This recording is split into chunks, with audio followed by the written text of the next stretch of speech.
About to get started. Another masterclass with another fire speaker coming up. I like to see people here, but half of the people, did you guys sign up or not sign up? Because we're having problems with people signing up on our registration form. So then we're just like, who's coming, who's not? I don't know if we should do this or not, but then I keep seeing the rooms filled up, so I guess we should keep doing this. So if I get a hand and vote real quick, because I'm contemplating it right now, keep this going every 2 weeks and keep bringing up better speakers as much as we can, or we just maybe go once a month, or we just take a summer off of master classes. So do we keep it? Hands up if we keep it going every 2 weeks. What about once a month? Well, obviously you guys are here, so you guys are the ones that come. So I appreciate all you guys. Like I said, we don't like to do this stuff if you guys don't like to do it. I don't want to do it if, it's not bringing the value. So I want to make sure that, every time I tell you guys that all the time, like we are going to bring something that you walk away with and you're like, damn, that just made me get another deal. That's all we're looking for. And this is our last one that we had planned out. So we're going to start to I don't like to just plan too far out in advance of like, what if we have a topic that's coming up that makes no sense to what's actually happening in the market? Because this is the last week of school for most kids.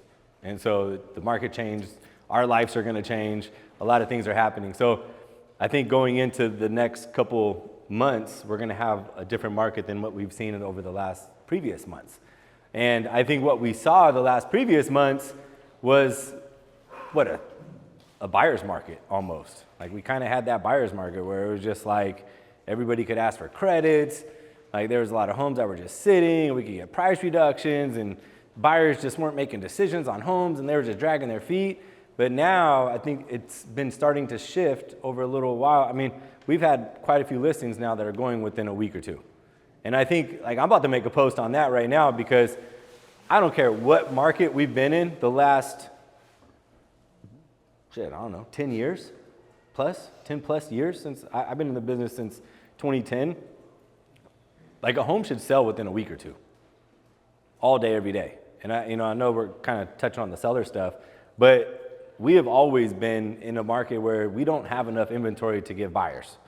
And it hasn't changed. What's changed is interest rates, and what's changed are like buyers dragging their feet a little more and more because of headlines and things like that. And so a lot of all these things, they kind of come into the point of like, are there multiple offers on homes or they're not? And so it's like every quarter, every week, every month, the rates are determining what's actually happening out there to all these listings.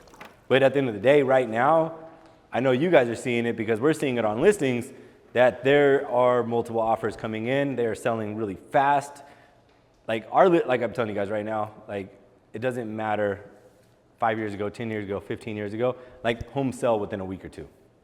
Like that's just the way, like when I talk to sellers, unless it's like a really custom house in like luxury areas up in the hills with views, right? Like those homes sit a little bit longer. Condos, townhomes, those sit. But if it's a single family home in neighborhoods in the Bay Area at a good, nice average price, those things need to be selling within a week or two. And if they don't, it's because it's a bad job marketing it and they prepped it wrong and they priced it wrong and all those factors that come into it. And then they're chasing the market.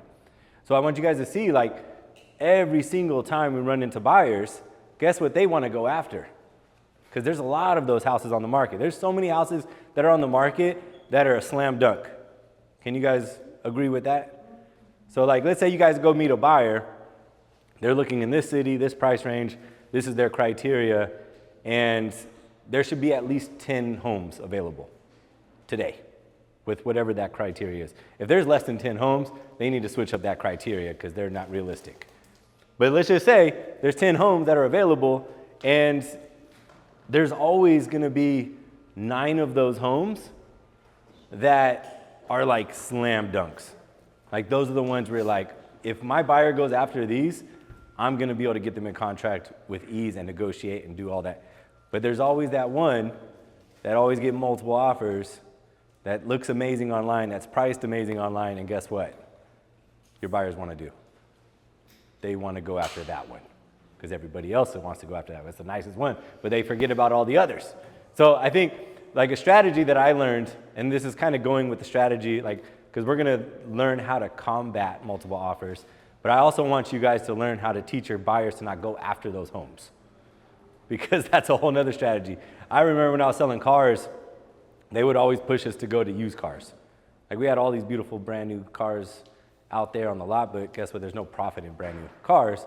The profit are in the used cars. So they were like, look, all these buyers would come in off of these amazing, or they would come in for the new cars, and then what we would do is we would, hey, well, have you guys checked out this lot over here, right? And so we would bring them over here where we would make a lot more money and profit. But it's the same thing with buyers that are coming into this market to buy a home. They're all wanting that new shiny home that just hit the market, but then there's 9 other homes that are available. Right? And like it's easier, like it makes your life easier because you're not up against all these crazy offers, and like you can negotiate and all these other things. So just really kind of think about that and like explain it to your buyers. Like you guys are doing what everybody else is doing. You guys are going after the new shiny property that hits every single week, and you're chasing the market because everybody's going after it and everybody's overpaying for that one home because everybody wants it. We're going to be able to get it, because you guys are about to learn the strategies on how to get it. But I'm just letting you guys know right now, if you guys keep going after these homes, are you guys ready to spend some money for what you guys really want? Because that's what everybody else is doing, and you're going to go up against that. Or do you guys want to go after these homes over here that are in the same neighborhood that might be priced wrong, that might not have the right carpet or flooring or kitchen updated? There's something around it, but you guys could buy this same house over here for $50,000 less, $100,000 less. And let's not even talk about price. Let's talk about your payment. Like what if you could buy this same home and save $1,000 a month? Is that something that you guys would consider and think about? Or do you guys want to keep chasing this market and go $1,000 the other way? And so that's what I wanted to kind of just touch base, because there's always going to be homes that are going to be hitting the market in any market that have multiple offers, that are shiny, that are beautiful, everybody wants it. But there's so many other houses that your buyers could go after, and they could save so much money. And that's where, if you guys could start educating your clients to go after those homes, like you're not having to fight and scratch and like have to communicate so much with all these agents and like beg and you know what I mean? Like all these different things, like you can make your life a little easier. That's all I'm trying to say. So multiple writing is, I feel, our art of where we've mastered on this team. Like there's a couple of us on this team, like I don't care how many offers are on the table, like we will win. But we only win if the clients are willing to do what we need to get them to do. And that goes back to the educating part, where I think on our objection call, I even just made a post about it because I was like, oh, I like I'll say things in trainings and like huddles, and then I'll be like, man, let's throw this in the cloud and make a graphic because everybody else is making graphics right now. So that's what I've been doing. You guys, do they work? Because I'm doing them because everybody else is doing them. So I'm like, I got to keep up with the Joneses. I'm like, Clyde, please make my graphic as most engaged as possible. Don't have it look like anybody else's. I want it to stand out. I want it to have a hook. I want, like all that. It still doesn't change. It's working well. But I want you guys to see like the levels of the game though. Like we got the level down to where you guys are going to be able to go out there and talk with people. Like that's the goal. That's why we're talking like you guys have to make this many calls. Like you guys have to have the reps. If you're not talking to enough people, you're not going to be good enough to go meet with them. We go meet with them. We're learning how to like get them to want to work with you. That's where the consultations come in. We're not skipping that process, or else we're just becoming door openers and hoping and praying that they call you back and then they don't. And then you're like, shit, that lead sucked. Right? So that's where that whole thing comes in. But where the game starts to matter and where you guys start to win a lot and you start to make a lot of money in this business is that educating part. Once you get a client to want to work with you, now it's getting them to say, what do you suggest we do? Versus them like telling you like, oh, I want to write this offer. I want to ask for this one. We should offer this. Like, no, like get your client to be like, well, what do you think we should do? The moment you get your client to do that, now you're going to be like, we know what they need to do because we're going to find out from the agents and all that other stuff. So the moment you guys master that game of getting your clients to like trust you and like you, and like sometimes it takes those clients a couple times of failures and you show that and put that in their face of like, look, you guys keep doing the wrong thing. Like, why do you keep doing that? And the moment you guys figure that out, like you guys are gonna make a lot of money because we already know how to talk to people to get them to wanna meet with you. You know how to meet with them to get them to wanna work with you. And now you're gonna get them to they're gonna do what you're trying to get them to do to write offers. So I broke some records. I know some other people, but there was a market, what year was it? It was, I don't know what it was. It was like 2015 maybe, or one of those years where it was just, the market was crazy. It was going crazy, like really good. There was a time where I think it was 44 offers. So there's 44 offers on one property, and it was with my client that had down payment assistance, and it was a teacher. So, you know what I mean? Like everybody, so it doesn't matter how many offers are on the table. The thing that I know is there's only 2 or 3 of those 40 offers that are actually competing. And there's a lot of agents that just love getting offers. And like for me, like as a listing agent, I don't like doing that because it creates more work for me, because now I gotta like present them all to the seller and explain every single one. Like I'm very verbal when I'm talking to buyer's agents to see if they're actually gonna be able to play or not. Like if you're gonna be able to play, I'm like, yeah, you're right, but if you can't play, don't write your offer. It's not gonna work. So I would educate your clients on that process of like, look, just because there's this many offers, it doesn't mean there's only gonna be like 1, 2, or 3 people that are actually competing with us. All the other people are just like not educated and they're just writing offers to write. They're not gonna work. So that's something in the mind, and I think your buyers, because what do they always say? They always say, I don't wanna write an offer on this home if it has multiple offers. I don't want to bid. I don't wanna compete against other buyers. And then that's where you're letting them know, it's like, dude, that's not the way this works. Like the way this works is like, you're going after a home that everybody else wants. Like there's less inventory versus amount of buyers. So there's gonna be multiple people every single time. You're gonna go after this, like this is gonna happen, but what you're up against is only like 1 or 2 other people. I'm gonna find out that magic number.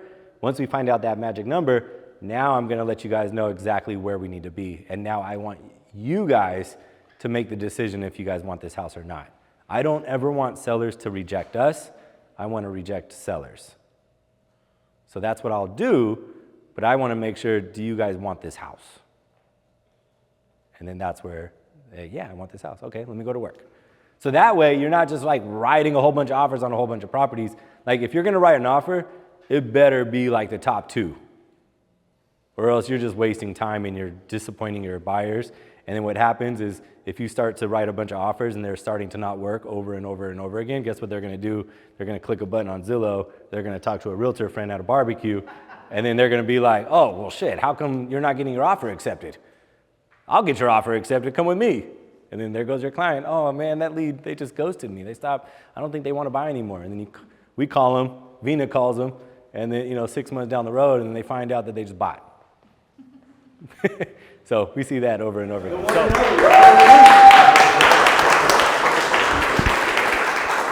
All right, guys, I'm Chelsea. If I don't know some of you, I've been on the team for like 6 years now. So back when it was like 5 of us, now it's a lot of us. And which one do I press, this one? Or? Yeah, to the right. Oh, to the right. Okay, I'm gonna make this short and sweet because I gotta be to my kids' assembly. All right, so the very first thing that is important in real estate in general, but especially when you're looking to be the top offer, like communicating with your seller, with the seller and the buyer, it starts with communication. That's like number 1. So I would like you guys to all say communication. Repeat after me, communication. No, I mean, it's really basic and it sounds silly, but it's literally the thing that is going to set you apart. And some people don't. I mean, I have listings too, and sometimes I'm like, where'd this offer come from? Who's this agent? What's this buyer? So it goes so much more than just, the communication. So that's number 1. I always start with that. And it starts from the moment that you realize that your client really likes this property. So start at the beginning, when our offers due, you really want to get in their head and be that person throughout the whole time until offers are due, or if it's a preemptive. So, yeah, I mean, you want to talk to them. I always say, like, what does the seller need? What's their motivation? Do they need a rent back? Is it a fast close gonna make it more enticing for them? And then sometimes you won't know until closer to the offer date. Some people will not accept a preemptive, meaning that they are not going to accept something before that offer date. They don't even want to see offers, so they wait until the actual time that they're due. So I always tell my clients, I'm like, you know what, I'll check in closer to that date because I can't tell you right now, because a lot of times the price is the price that it's listed at. We all know that usually that's not the price it's going to sell for. If it's a home that's listed under market value, that's really nice, updated, you know it's going to go over. So there's going to be a lot of competition. It just depends on location and like price to begin with. But I always tell my clients, like, it's hard to know, but what's really going to determine it is how many other offers are coming in. Because if there's no other offers, then you can offer list a little bit less, you can negotiate some credits. But if you're getting close to the offer date and there's like 10, 15 other people that are confirmed writing, guarantee it's going to go a lot over, and you're going to have to really tighten up terms, if not release contingencies completely, which we'll get to. But terms are what matters the most. Yeah, numbers of offer expected. Yeah, terms. Okay. It's all conversation. I mean, that's I think that it is definitely the biggest thing, and I can't stress that enough. And then tailor the offer to the sellers. So again, is it occupied? If it's not, if it's vacant, you know they're going to want to close fast, because every day that goes by, even if they don't have a mortgage left on it, it's still property taxes, it could be HOAs. So that every day is a fee that comes along with it, or it's something that the seller's still paying on, especially if they have a mortgage. So every day you can prorate it, and it's hundreds of dollars. Strategy always wins. Like a lot of times I will talk to my buyers, like, what is it going to take to get the offer accepted? Having them like ready and prepared to make a strong offer is going to make things a lot simpler when the time comes to actually submit the offer. And definitely set the expectations early. A lot of times I'm like, well, we won't know exactly, but be prepared to go in strong, offer over list. We do our due diligence as far as like making sure it's going to appraise, and if there's inspections, we want to make sure that we know exactly what's going on with the home. And I always become the BFF of the listing agent. Like, seriously, I always say, I'm going to call you multiple times. I will call you the day of, I will call you the night before. I might even wait until after the offer deadline and just say, oh, they're at work, they're signing. How many offers did you get? Is it over this amount? Like and some people won't. I mean, some people act like it's like a secretive thing, but at the end of the day, the more they are open and like communicate with you, the easier the process it's going to be. So, but yeah, a lot of times when I am talking to my clients about writing an offer, say it's around the 800, but I'll be like, oh, did it go to 790 yet? So you always want to kind of go a little bit under, because if you're like 800, they're like, oh, yeah. And, so you don't want to show your cards too much, but you also want to get the information so you kind of know where to position the offer. Terms, yeah. So terms are, it's really everything. Sometimes the highest number doesn't get the offer accepted. It's the terms, because the most important thing is you have to think about it as like this, like giving the seller what they need in a sense while still protecting your buyer. Because that's, they want to make sure that it's going to close. They want to make sure that it's, the number that's needed, but it's really kind of, it's structuring it for the seller's needs, because otherwise they're going to go with another buyer. So do they need a rent back? A lot of times we'll give like a free 7-day, 10-day rent back. That gives them the time to close on the property, especially if they're turning around and buying another property. They close, they get their funds. They have a few days to pack up, to move, to close on the other house, and then get out of there. So that's one, especially when it's super competitive, like offering that free. Because a lot of times, if it's not free, then you do a per diem, and then it ends up being whatever the PITI, principal, interest, taxes, and insurance is per day. So it's kind of a little bonus to the seller if you offer it for free. Quick close. Definitely get with your lender. That's going to be your biggest partner strength in offer writing, and how you are going to also set yourself apart. Because if you're like, a lot of lenders, they don't ever call. They're kind of MIA. They don't stick to the timeline. So it's really important to have that person in your corner. So can you do a quick close? 14 days, 17 days, 21 days. On the listing side of things too, it blows my mind that people still write offers that are like 30 days, full 17-day contingencies without even putting anything in there. I'm like, I honestly don't even know if I've ever written one with all 17 days because we're in the Bay Area. It's even if you don't need to make it competitive, it's still, you want it to, because the longer the contingencies, the longer a buyer has to back out. So the seller doesn't feel as confident that it's going to close. We want to make the sellers feel confident it's going to close, make it, easy for them.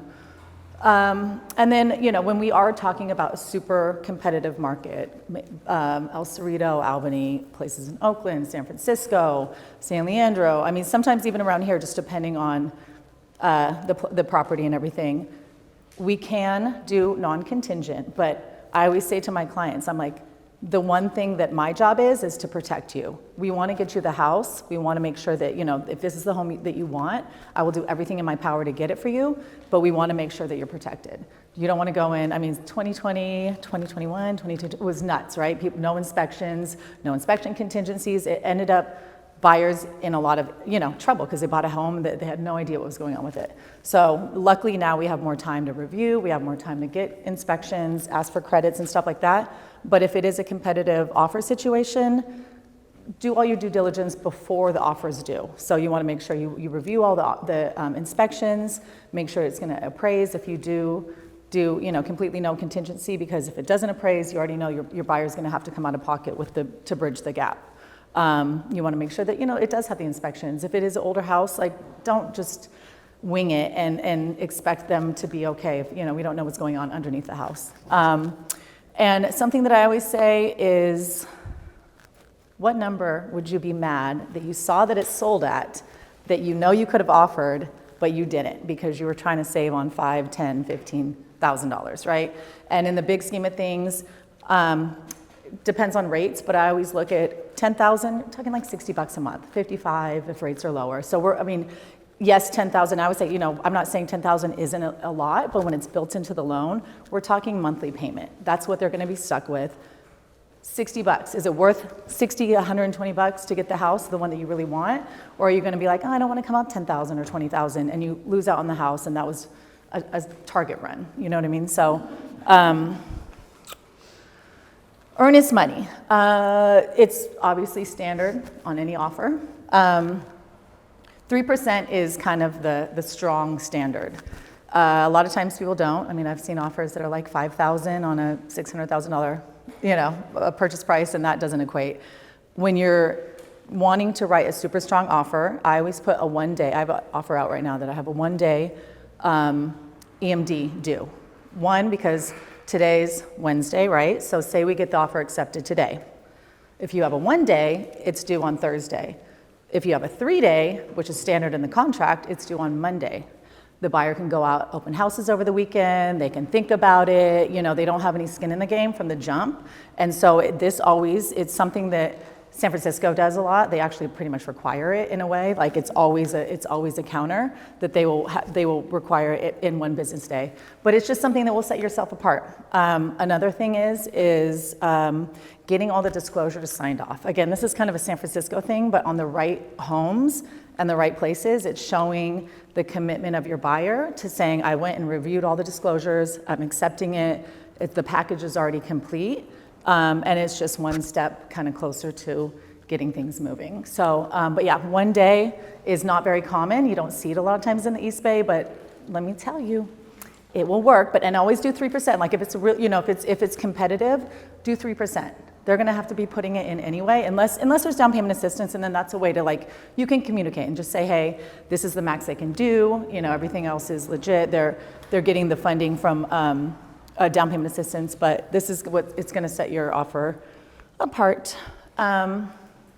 Presentation, how you structure, how you package your offer, the way you write out your email, and having it all completed, all documents. If you are releasing in contingencies, make sure that contingency removal's in there. Make sure that you have the proof of funds. Make sure you have the pre-approval there. Now we have to do our BRBC, make sure that all that stuff is there so they're not backtracking hey, what about the proof of funds? Do they even have the money? Who's the lender? And contingency removal is big. Like you check it on the contract, but make sure that that's also in there, even if it's just the loan or just one thing. It doesn't have to be a full contingency removal to have that part of it. They want to make sure that all the documents are there, and having it, combine it into one PDF. Make it real clean, pretty. They can print it out super easy if they are presenting.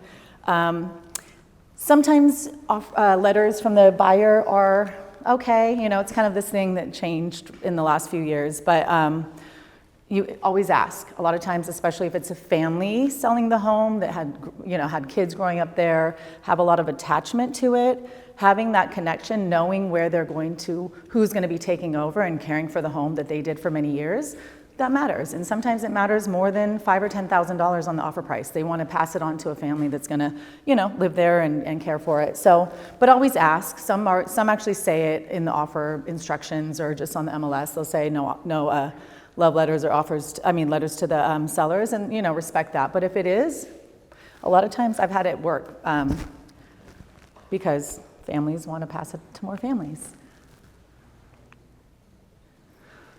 This is big. You always want, like your lender partner, you want to make sure that you guys speak the same language. You want to make sure that they have your back. You submit the offer, send them the listing agent's information. Make sure they call them right away. Don't wait for the listing agent to reach out to them. You want to make sure that they can confirm the strength of the buyer, their qualifications, their financial situation, and it reassures the listing agent that you guys, you're working together to make sure that we stay on track of the time frames that we put in the contract.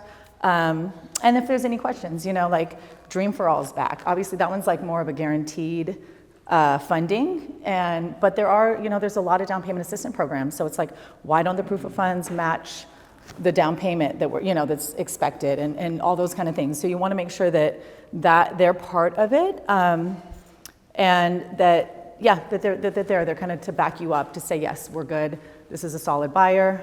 And something that I do that I think really, really helps with my relationship with my buyers and just the whole process is before they even submit documentation. A lot of times I'm like, hey, let's jump on a Zoom. Let's see where you guys financially, what you guys want to pay monthly, what you can pay, what your max pre-approval is, and then work backwards from your monthly budget. Sometimes that changes. Obviously, if they see a house that they love, they're like, actually, we can pay a little bit more. So, but that's all part of the process.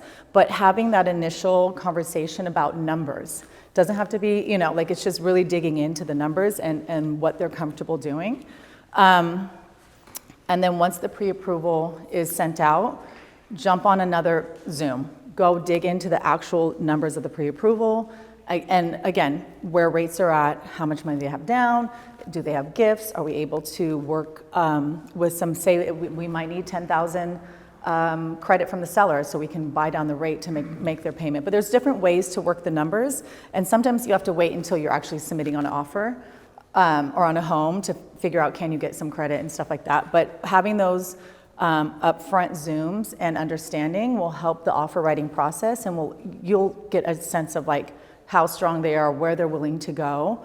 And then also, again, like right before you do submit the offer, like this, are you sure this is like your max? What if they come in, say like, sometimes you don't know where that number is going to be, but you can go, okay, so if it's 10,000 or is it 10,000 more, would you guys be willing? What is your comfortable number, and then what is your like max number? Like, hey, if I have a conversation the night before they're due and there's already an offer, or they're already expecting it to be where you said that your max was, would you be okay going a little bit higher, or figuring out how we can get the interest rate a little bit lower with some buy downs and stuff like that to keep you in your payment, but to go up in purchase price. That one's big. These are things that I feel like were a little bit more prevalent in when things were really crazy with COVID, but an appraisal gap. So something like that. I just had a conversation with a client that was looking for like Oakland Hills area. So it was 15 offers on a property. An appraisal gap. Like what if we did go completely non-contingent? Or we did keep a small appraisal contingency. Sometimes you can say they'll be willing to pay $10,000 over the appraised amount if you are going higher than what you can see comps being at.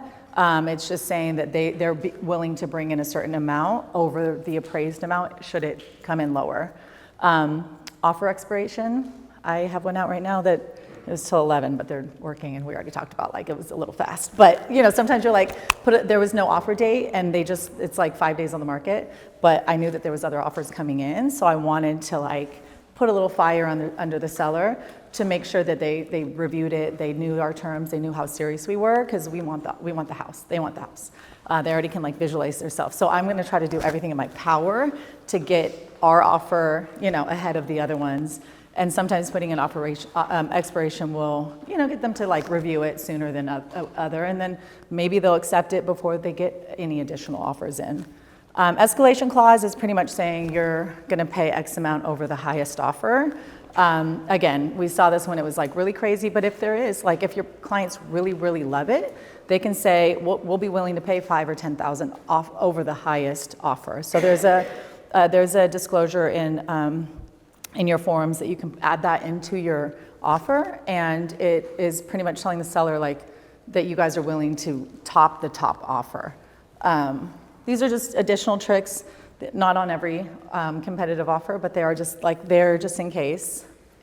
And communication, seller focus. I mean, it's really, we're not, we're representing our clients, but we are trying to appease the seller because they're the one that's really ultimately making the decision. It's not even the listing agent. You're not trying to, do it for the listing agent. You're doing it for the seller to be like, yes, this is going to make my life easier. It's going to make sure that I'm guaranteed this close. Like they don't want to wait 10, 15 days before contingencies are removed in a competitive offer, because that's 15 days that a buyer can walk. And contingencies, obviously the strongest offer is going to be no contingencies, but we have to make sure that that's going to protect our client, because that's number one. Strong EMDs, the 3%, 1%, 1 day, that's super key. So if you're not doing that on multiple offer situations, it's definitely, it's something that will help for sure. And just, being professional and communicating throughout the whole thing, always trying to just figure out where everybody else is, on the other side of things, as far as like other buyers that are interested. So you want to set yourself apart, and always just give like a backstory. Like my buyer, they're young, they want to settle down, they have a family. Like give that emotional tug too, and talk to the listing agent. I always, even if there are no letters that are allowed, or that they're not accepting, in like the main body of the email, I always give a little like rundown of who my client is, just because it's important. Buying and selling, it's an emotional, it's like personal. It's people have attachments to homes. People that are buying homes have personal attachments, or they can see their families growing there, or their parents getting old, or, there's so many things that you kind of have to play into that, because it does matter in the end. It's not all about money and transactions. It's also, tapping into some of that, because people do really care. The strongest offer isn't always the highest. I've had multiple ones. I've also had ones that you write something crazy. Oh, well, this is going to get it done. But then a listing agent in the right mind is going to be like, it's like 30,000 over any comp. Like we still have to get it appraised. So you write high just to get it accepted. And then the appraisal has to come in, right? And then you renegotiate 30K under. So a listing agent that knows like what they're looking at and what's up, they might not accept that 30K over, because they're like, it's not going to appraise anyway.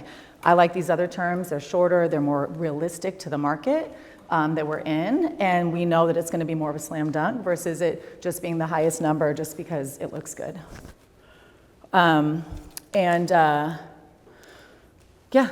Solves problems. Strategizing, but it solves the seller's problems. Like if they're trying to get out of there, they're trying to buy their house, they're trying to go on to their next thing, they're trying to retire.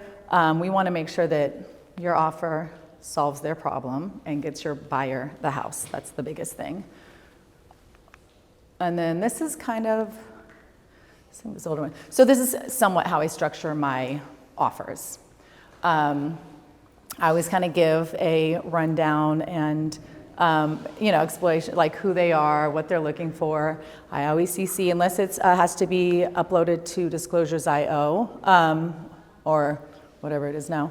I always CC my lender. and say, you know, this is who they are, this is how long we work together. They'll definitely be reaching out. You can reach out to them too if you have any questions on any, you know, anything financial. And the offer highlights, because it's just easy. They don't have to go search through the contract. They don't have to search through all the paperwork to find it. They're kind of like, okay, boom, boom, boom, boom. You know, they can see it. And then, you know, I'm always like, can't wait to work with you. Like, you just put it out there, like assume that they're gonna work with you, because that's how I like to, you know, move forward. And sometimes it doesn't work, you know, and sometimes I've had a lot of listing agents that are like, you know, I mean, you try your best, right? And at the end of the day, I always tell my clients, you can only do what you can do. Like what it's gonna come down to is if you can't go to a number that they're getting, that you just can't. You know, that's really the only way that I see that you wouldn't be able to get your offer accepted, because you can't just go as high, but we'll do everything else in our power to make sure that you can. And sometimes you don't know, like, you can think that it's going to go there, like at a certain number. The listing agent might think it's going to be at a certain number, and then somebody comes in and they just like have all the cash, or like they just blow it out of the water. So we can do what we can do, but yeah, I always say that, you know, that's going to be the one thing, is that obviously if somebody's going 50K over what you can afford, then that's what it is. But everything else we're going to do in our power, and I think that's it. That was short and sweet, but.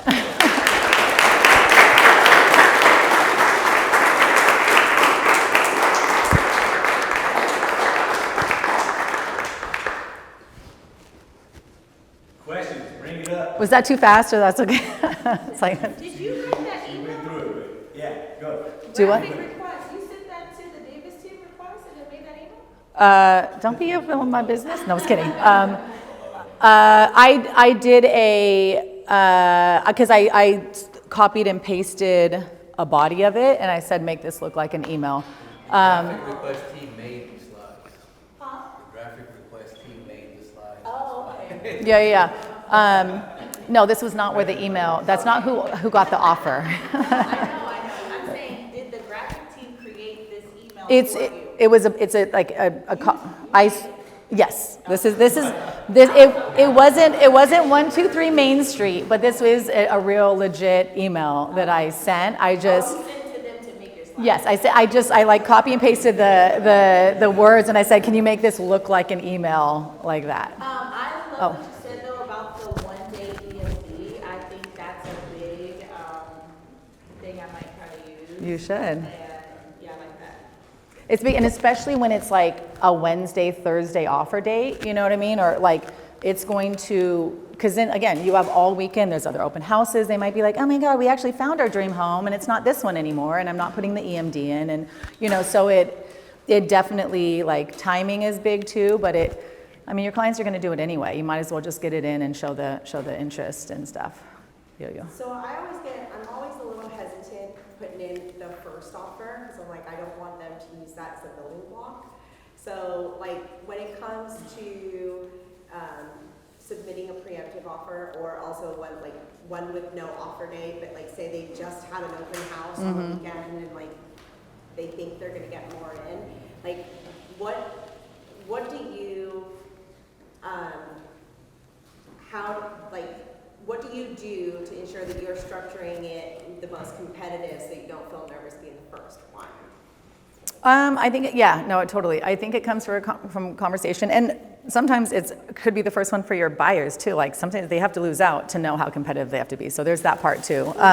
But you know, you have to, it's hard, right? I mean, in this business, you want to take people at face value. There's all different kinds of agents out there. There's some that will lie to you straight in the face and act like they have 10 other offers and they don't, you know, so you just have to take it with a grain of salt. Like, you know, it could get it accepted, right? So because sometimes you can submit it right away, and then they're going to use that against other people that are interested to like get them up higher, which people do, you know, and that's okay. That's just part of the business. But sometimes you make it personal. You make it, you know, why it is so important for them to like accept it, or, you know. But it's ultimately the seller's decision. That's why you want it to appease the seller in a sense, because if they're like, we don't want to wait. What if something doesn't come in higher and it doesn't come in better? And I mean, we're in a market that sometimes it does, sometimes it doesn't.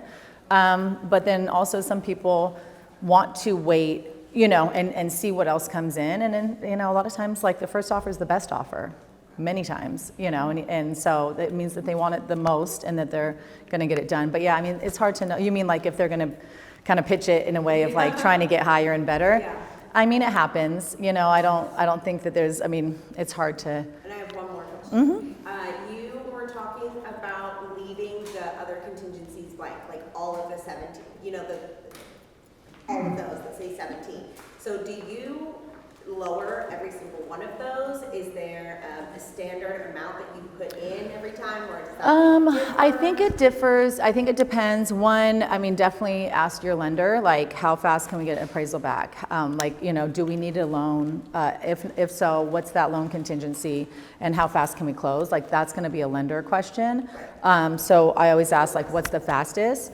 And then just sometimes, like, say you know you're going to be writing a fast inspection contingency if they don't have all the inspections, have somebody already lined up. Like, can you go in tomorrow? Can you go in like in 2 days? What's your schedule in the next couple of days? So then you can write a 2, 3, 4 day inspection contingency. So, but yeah, I mean, I would always 5, sometimes 7. I usually try not to go over 7.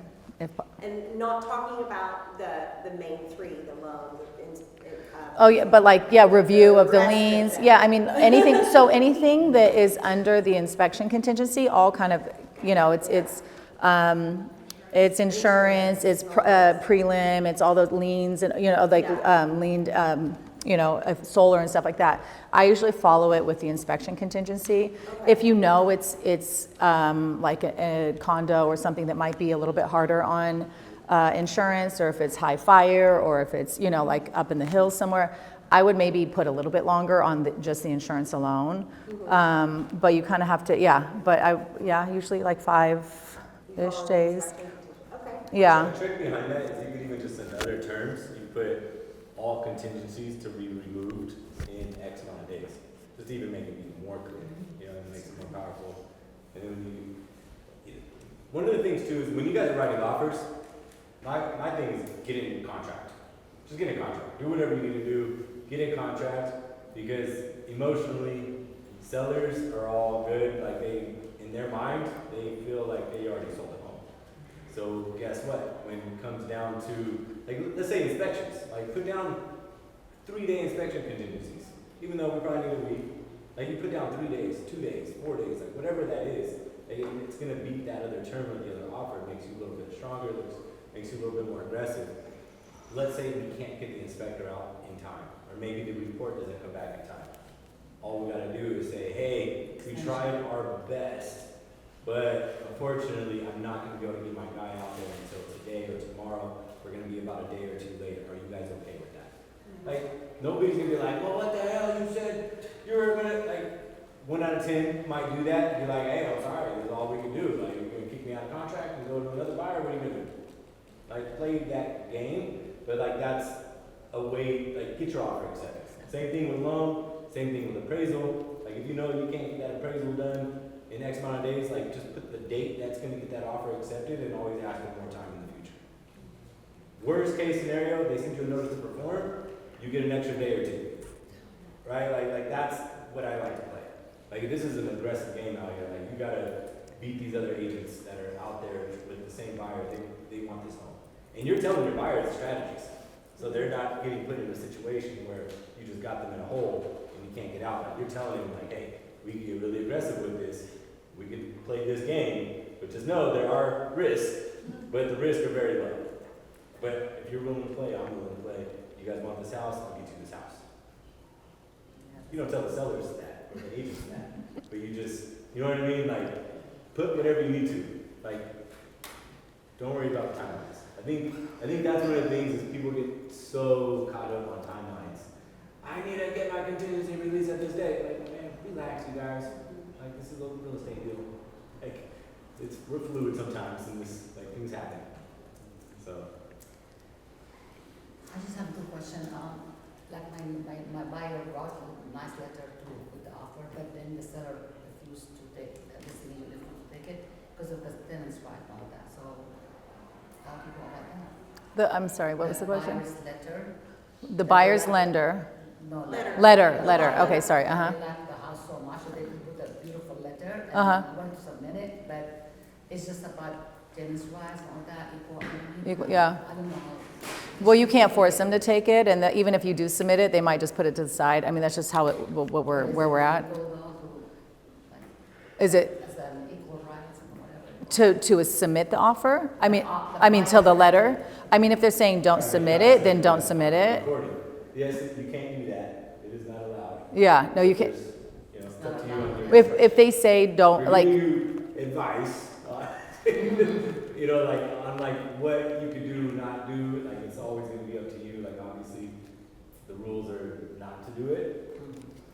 I'll just do that. but I mean, but sometimes they'll say, like, it is, there's a checkbox that say that they are willing to, isn't there on the contract somewhere, in the listing agreement? Anyway, Okay. but don't do it if they're saying they're not gonna look at it. How do you become BFFs with listing agents that are not as? Hey girl, when are we gonna go get drinks? No, I'm just kidding. That don't answer, we can only do our best, like I think there's more oftentimes than not that they are. Some are that are just like that, and good luck, you just kind of have to shoot in the dark as far as like what it is, but yeah, I mean it's tough, but I just try to different angles and just to try to get some answers and stuff. Like I always, for me, I'm always like, has it gotten up to this number? Like, has it gotten up to 650 yet? Even though your clients are going to go to 675, or like, has it hit 660 yet? So you kind of know. But yeah, I mean, sometimes they're not going to do it, and you just have to still do your best. But I think a lot of times that the agents are, they want to get it done too, and they want to get their client the highest. And if you're coming in with a strong offer, like, let's make it happen.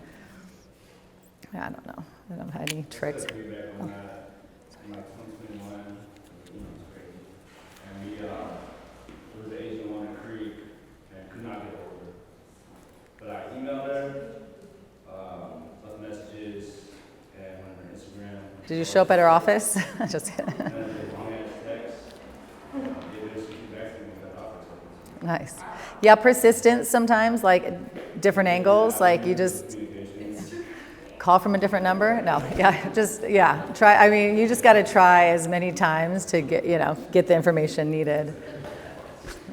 What I wanted to say is that I love your email, the offer, when you submit the offer, and I love that you copy your lender, because oftentimes when I'm working with a new agent, I tell them, hey, please copy me on it, give me the listing information, I'll call them, and I'm surprised how a lot of times they don't copy us.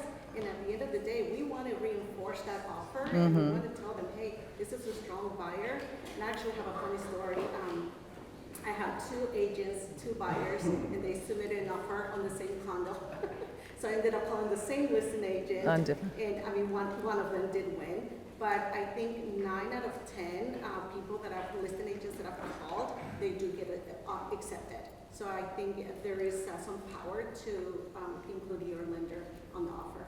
Absolutely, and honestly, sometimes the lender can get more information out of the listing agent than an agent can, because they can kind of figure out, hey, our client can go up a little bit, like where are we at, how many offers, would you, like they can get more information sometimes. I mean, I've definitely had that happen where, then the lender comes back to me and says, oh, they said that they had 5 offers when they weren't really telling me how many, or, so it's kind of almost getting like double information, so they can come from a different angle and see if they can get any additional information from it. So it's super important. So you have in that case, then the lender called before you had submitted? No, but if you're like, how many offers, like where are you guys at? Because sometimes you can be like, okay, hold on, let's do an addendum really fast and add a little bit to the offer price, or like, you know what I mean? You can just say, hey, before you go even send out counters, like, it's just more information. No, after you already submitted the offer, but it just gives you more ammo, and then I could go back and be like, hey, my clients absolutely love it. Like, what if we came up here and I can send the addendum right now?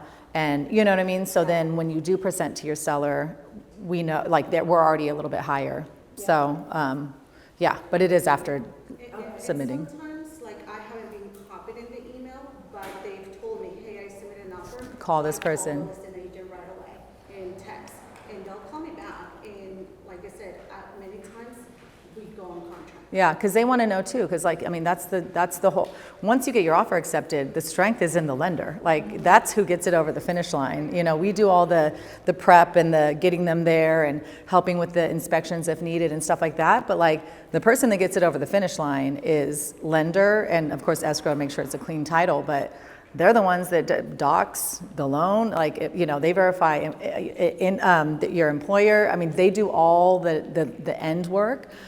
So that's like your biggest asset when being a strong buyer, you know, representing a strong buyer.